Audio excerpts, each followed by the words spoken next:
1. oktoobril 1999 Tarkade naiste kirjandusklubi Moskveega.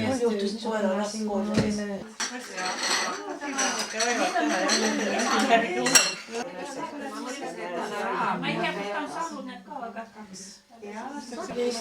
aga ja nii, et peaaegu kaotan niimoodi tasakaalu, aga ja siis võtan see, kes taga istub, see paneb niimoodi käe välja, ütlesin, et imelik, kas ta hakkab nüüd suunda näitamis, kahvas sellest käekotist kinni ja hakkas tirima, aga käega ka kinni. Kus kohal see oli? Madridis. Sikutas ja siis lõpuks lasi lahti ja siis nad sõitsid. Peale seda ma olin ka... Enam ei püüdnud see kotti päästa, kui tal nuga juba kõri peal oli. Ja siis samal ja siis oli... Läksid kus... Ja, kas ega me ei ole mures, et keegi ei ole ostnud seda viiniplikast? Ei, ma ei ole. Me rääkisime viiniplikast, aga ma ei tea, meil jätkib vist midagi kokku. Igatahes praegu ei ole kellegi